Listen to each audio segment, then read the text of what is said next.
The words chilled them to the bone. It was only after he kicked that Fengshen realized what he had done, and his face changed, but Muqing's face changed more. It was one thing for them to detest Qirong behind his back, but for a personal guard to transgress this badly and accidentally break the arm of royalty? That was something completely different. Shilian had his hands full with the child when it happened, and the path behind them was packed with onlookers. Dodging the blow wouldn't be easy, but he would have managed it fine given the chance. But Qirong had come at him with such aggression and so little warning that Fengshen moved too fast without thinking, and Shilian didn't have the chance to stop him. Now everything was in even more of an uproar, and Shilian didn't have time to think. His clothes were getting soaked with blood. If they delayed any longer, the child might die right there. Shilian made a split-second decision, inhaled deeply, and shouted in a clear voice, "Everyone, if you were pulled into this incident today, please record any damages or losses. I will take all responsibility without fail." Then he turned to Fengshen and Muqing. I need to save the child first. Take Qirong away. Don't let him cause any more havoc outside." Done with his instructions, Shilian ran toward the palace with the child in his arms. Fengshen heard the command, his expression back to normal, and he picked up the raging Qirong before following Shilian. The soldiers guarding the palace gates thought it strange to see the crown prince racing back, having left a short while ago, but of course they didn't dare obstruct him.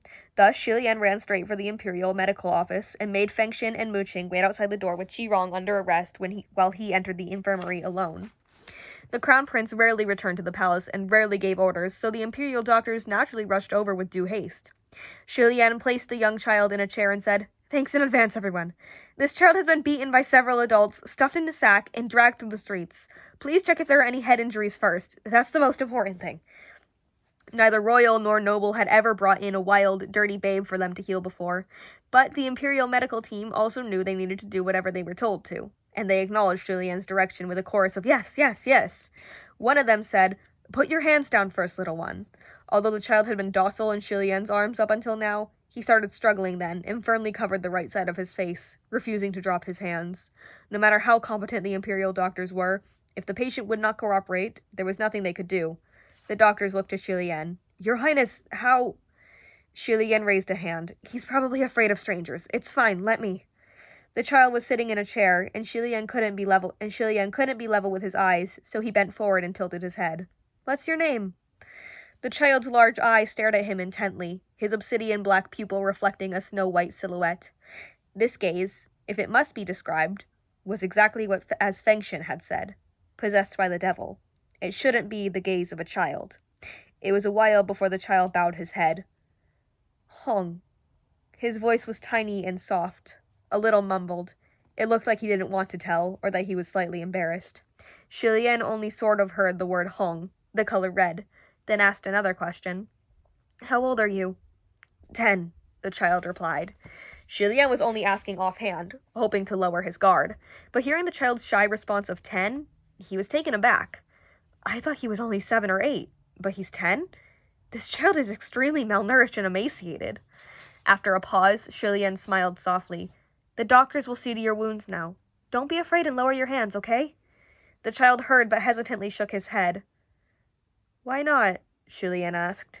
He was silent for a long time before replying, "Ugly." His response was just that one word, and no matter how Shilian coaxed, he refused to move his hands. Shilian promised that he wouldn't think him ugly, that he wouldn't look, but not even turning around would do the trick. What obstinance at such a young age. Without much choice, the imperial doctors could only ask him a few questions, have him recognize a number of fingers, make sure he didn't feel faint or have any headaches, check that he was perfectly conscious of what he saw and what he thought, and attend to his physical wounds. As the imperial doctors worked, they all appeared confused, clicking their tongues in awe. Shilian stood guard on the side, and hearing their sounds of wonder, he asked, "How is he, everyone?" One of the imperial doctors asked, in spite of himself, "Your Highness, did this child really get beaten and dragged along the roads in a sack?" Shilian was speechless for a moment. Why would that be false? The imperial doctors replied, "If that really is the case, then amazing.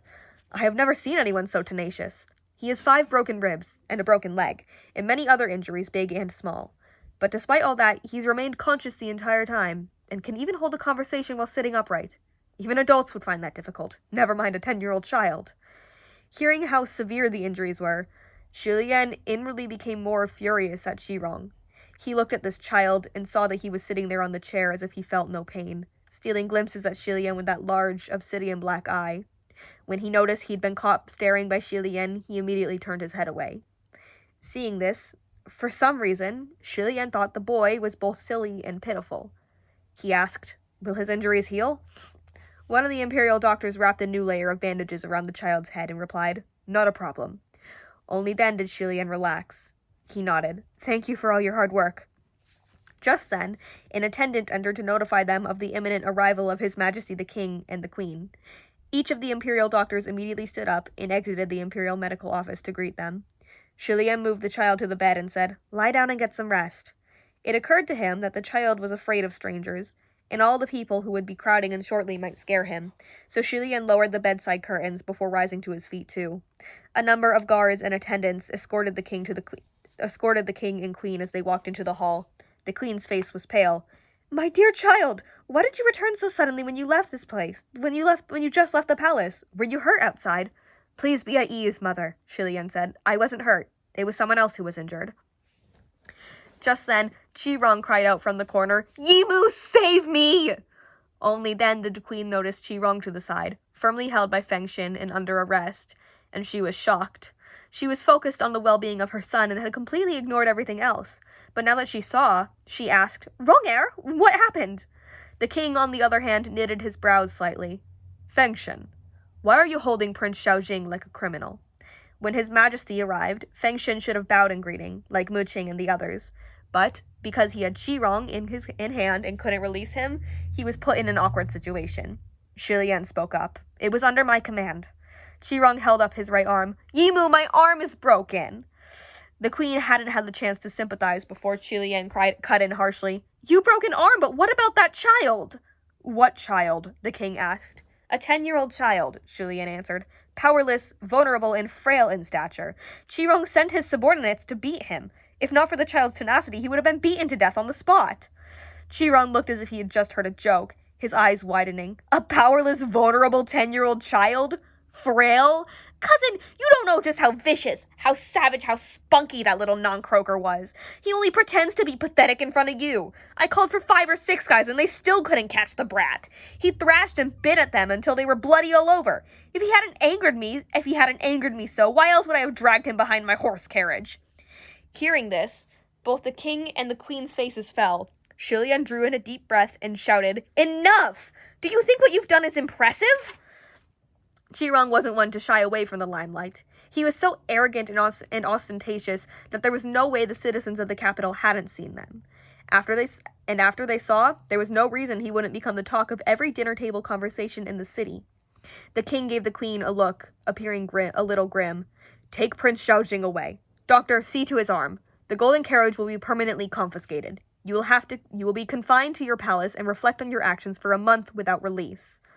The guard behind him immediately acknowledged the order and moved forward to take Chi-Rong. Only then did Fengshin let go. Chi-Rong, however, no longer cared and humphed. Take it! I already knew today would be my last chance to drive it." The queen sighed sadly, hearing that he had no remorse or repenting heart. Shilian spoke up. "It would seem that with only a month of detention to reflect, he will still do this again. There needs to be stricter discipline." Chi-Rong was taken aback and stammered angrily, "Cousin Crown Prince, you!" But then he switched gears. "Fine, I admit it. This time it was my fault. No matter how His Majesty punishes me, Chi-Rong has no complaints." His next words changed the argument's direction.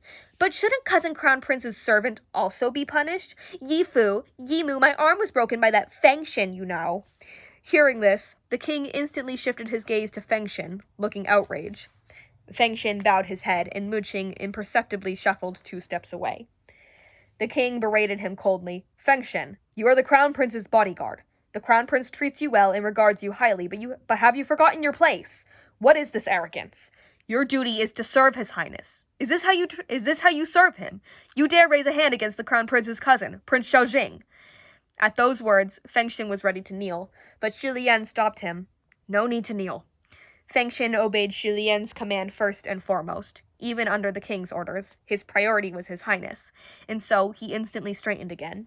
Seeing this, the king grew even more displeased. It's true that Feng Xin broke Qirong's arm, but the reason was to protect his master, Shi Lian said. Besides, Qirong was at fault first, not Feng Xin, so why must he kneel? It doesn't matter, the king said. Either way, he has offended Prince Xiaojing. There's a difference between masters and servants, a distinction of superior versus inferior. If I, the king, were to make him kneel, or even if I punished him with 100 lashes, there would be nothing inappropriate about it. Although the king wasn't as affectionate toward Qirong as the queen was, Qirong was still nevertheless a part of the royal household. He was never to be disobeyed or offended. Qirong knew this very well, and said with a sidelong glance, "No need for a flogging punishment. He belongs to cousin crown prince. I don't want to make things difficult. As long as he breaks his own arm and kowtows before me 3 times, I can let this go." The king nodded slowly to accept the decision. However, Shi Lian interjected, "If you must punish Feng Xin, then you must punish me first. He's my servant. First of all, he's done nothing wrong, and second of all, if he was at fault, it was still done under my orders. I will take punishment on his behalf." Hearing him, rage flashed across the king's face. By and large, all fathers and sons in the world must go through this change. When the son is young, he idolizes his father as the greatest hero on earth, his own personal role model, and his worship is clear. However, when the son matures to a certain age, he starts to question everything his father does. This can even brew revulsion, until, in the end, neither side will acknowledge the other. Shi Lian's fundamental objective for entering Mount Taikang was to improve his martial arts and search for the direction of his heart. However, he was never attached to a particular place where he trained, nor his identity. This so-called Tao of cultivation meant exactly what it said, to walk the path. As long as one's heart was set on the path with a singular mind, then training could be done anywhere. He didn't need to follow any directed norms, nor enter the royal holy temple. But there was another reason why Shi Lian had begged and pestered them to let him train on Mount Taikang, and that was because he didn't really get along with his father. As the esteemed crown prince of Xinle, the moment Shi Lian was born, the king of Xinle had already drawn out every detail of the path of his life, neat and orderly.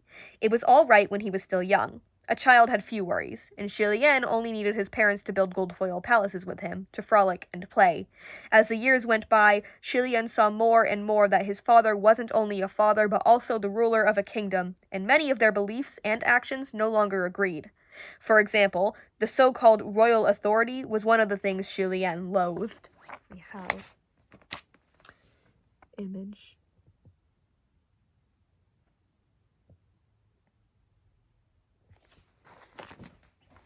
If they couldn't agree, then it was best to stay far away.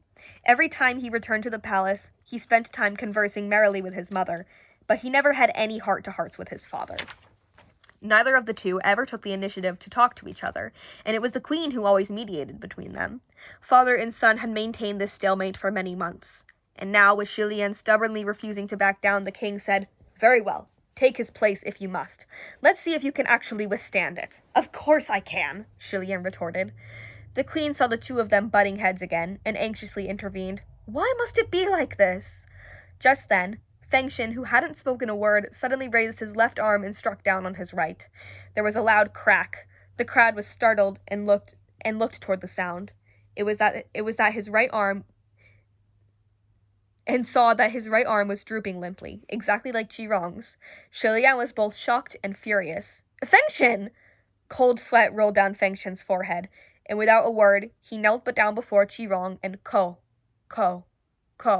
kowtowed 3 times, before Shi Lian could stop him. Quite pleased, Qirong laughed out loud. "All right, I guess I'll forgive you. Why couldn't you have done this earlier?" Even though Qirong's arm was also broken, he looked energized and refreshed when he left, as if he had just won a battle.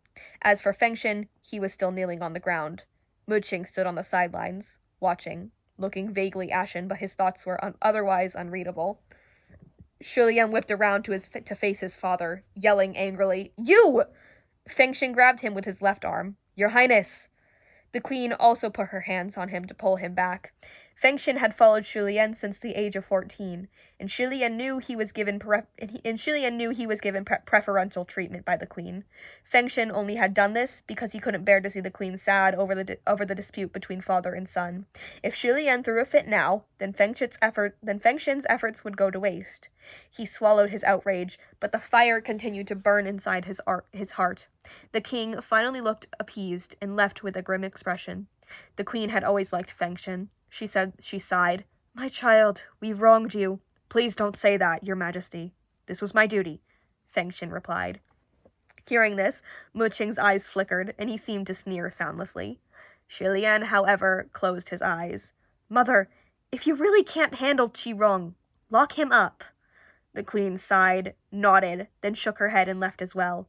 Shilian asked for one of the imperial doctors to tend to Fengxian's right arm, and he apologized.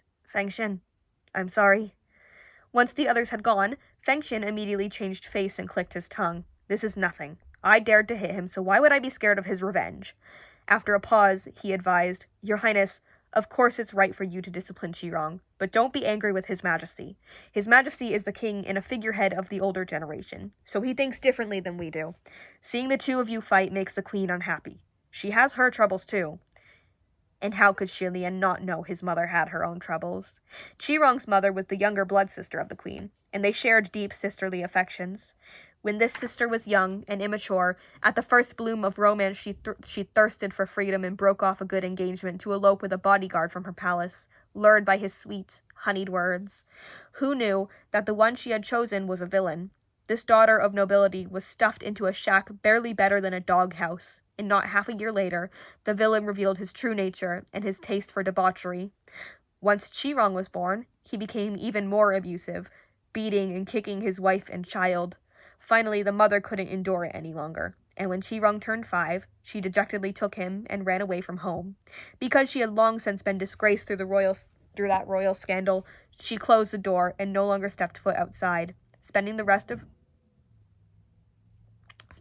her life in grim depression, only showing particular love and devotion to her only son. During an upheaval, Qirong's mother lost her life saving the queen. Before she passed, she asked Shilian's mother to look after Qirong. Of course, the queen did her utmost. However, it was still awkward raising someone else's son. Discipline was difficult, too strict, and it would appear to be abuse. And considering familial affections, she could hardly be so harsh. But too lax, and it would lead to the kind of behavior seen today, and without restraints, it would only worsen in the future. The queen often wondered, she raised Shilian and Qirong almost the same. So why were their characters so different? Just then, Shilian suddenly remembered that there was a small child still laying on the bed in the medical office.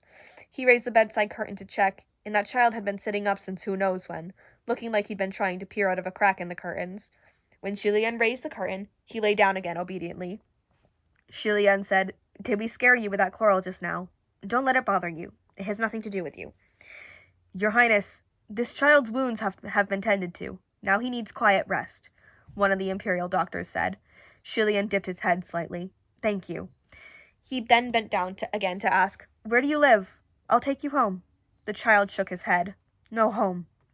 Fengxian approached, holding the arm that was now in a sling. No home. So he really is a little beggar? Seeing that this child was so emaciated and small, his clothes filthy and unkempt, it was impossible to believe. It wasn't impossible to believe. If he had no home to return to, they couldn't possibly leave him at the palace or throw him out on the streets. Shilian pondered for a moment, then said, If that's the case, then let's bring him with us back to Mount Taihang. Unexpectedly, Muqing suddenly spoke up. He's lying. That is chapter 26. Finally, oh my god.